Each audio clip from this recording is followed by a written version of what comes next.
Mm-hmm. Good morning and good evening po. Um, Sean, can you state your full name and where are you living? Where are you living now? The Hi, place my you're name living. is Sean Kapunpon from Perth, Western Australia. hmm How about you, Carlos? First of all, my name is Carlos Manuel Perez, and I'm currently staying at the USA on the Minnesotan state. Yeah, the state where the most riots are happening right now. Okay, okay. First of all, Carlos, what is your first impression of Americans in USA? Um, let's see. First impression. Well, all I can say is that the season changes here, and the norms are obviously different from what I've experienced in my home country, the Philippines. If you ever wonder about wanting to experience snow, then you're obviously trying to shoot yourself in the foot.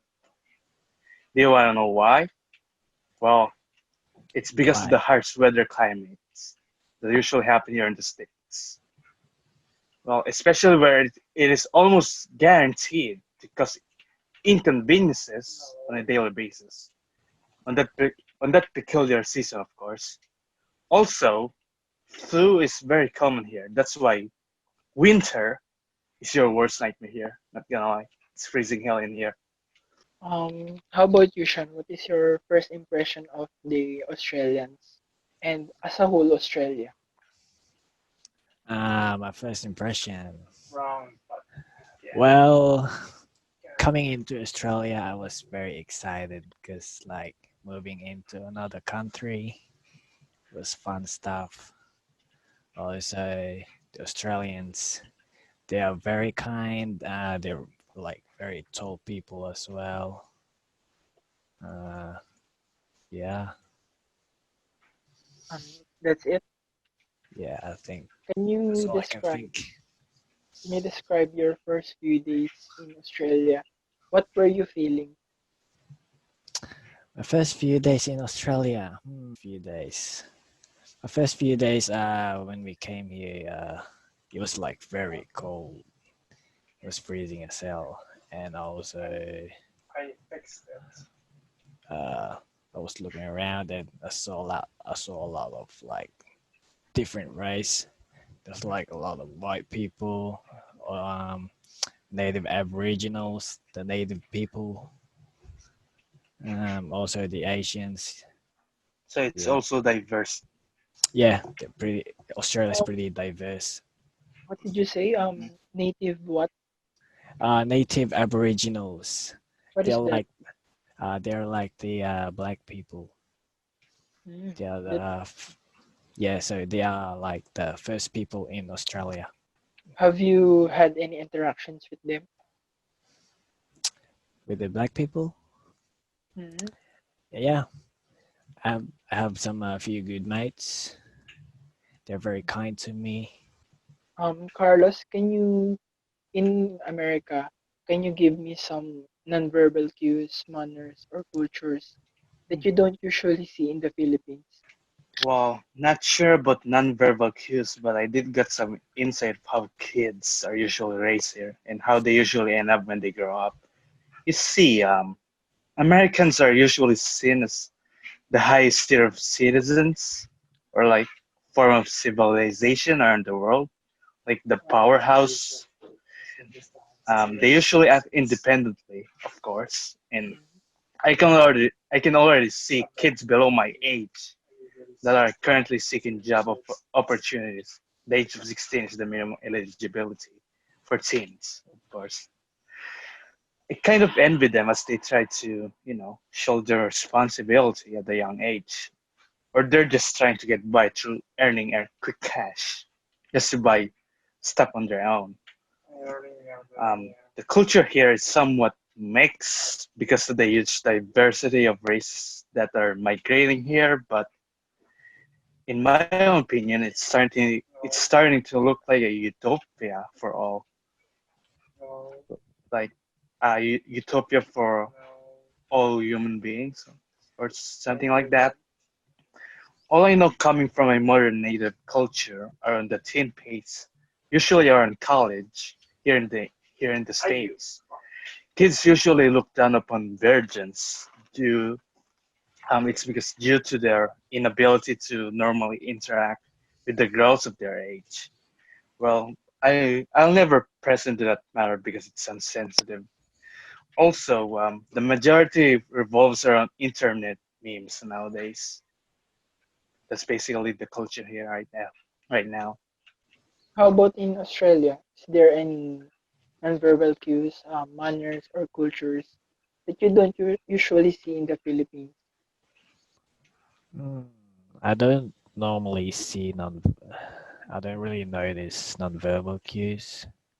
They're like pretty similar to Philippines, but the manners they've got. Australians got really good manners. They greet you. They always greet you saying like they say like "G'day, mate," and then on the restaurants they're like really good because they clean after their own meal.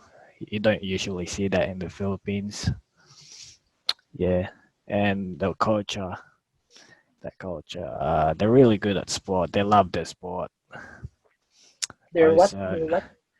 their sport, they love their sport.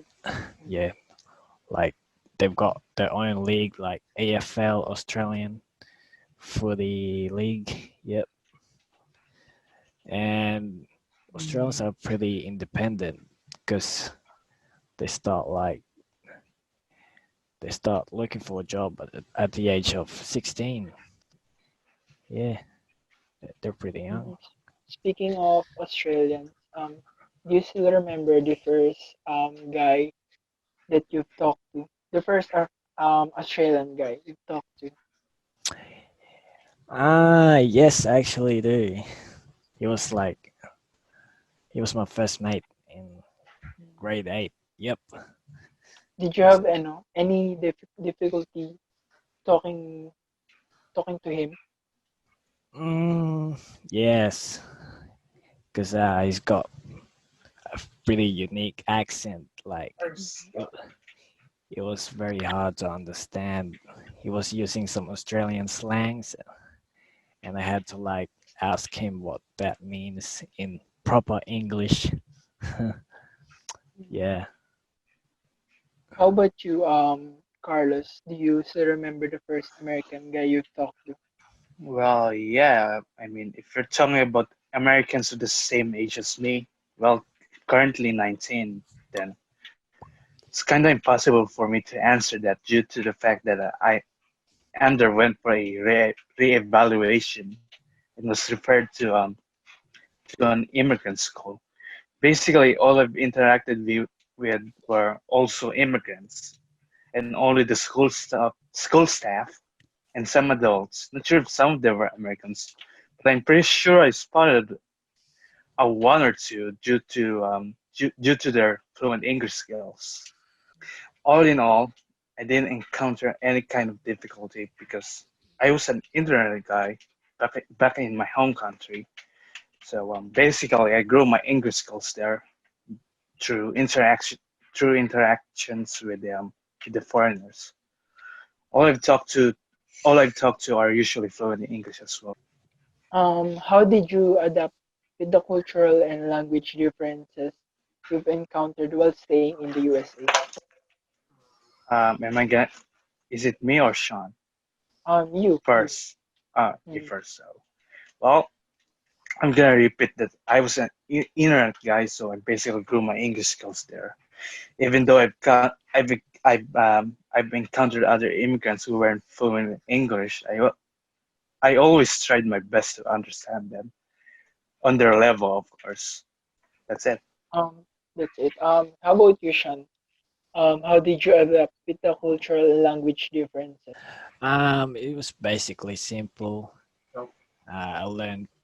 I went to school and like study all their cultures, and basically I learned most of the language, speaking English and stuff.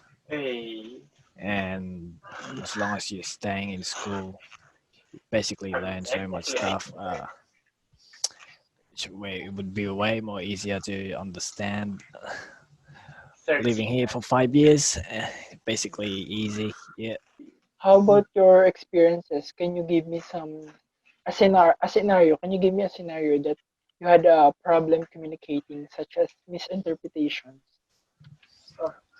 A scenario having an interpretation. I couldn't really think of any. Actually, yeah, it was back with my first mate. He was asking me a question Mm. like on Australian with a Australian slang, and I had to like ask him the question again what he was saying to me. How about you, Carlos? Can you give me some experiences that you had problem communicating? Well, I did discover the existence of language slangs, and I know for a fact that it exists to other communities as well. But Mm. I've always tried to ask the meaning of them and try to research them to confirm the very definition of what they're saying. But overall, I barely encounter any issues, so it's all good. Thank you very much, Mr. Carlos Perez from the USA, and thank you very much, Fernando, Mm-hmm. the Australia. That is good, I man. hope you're all safe there, and God bless. Thank you very much. Yep, you Yeah, too. Thank you. yeah. Thanks. See ya.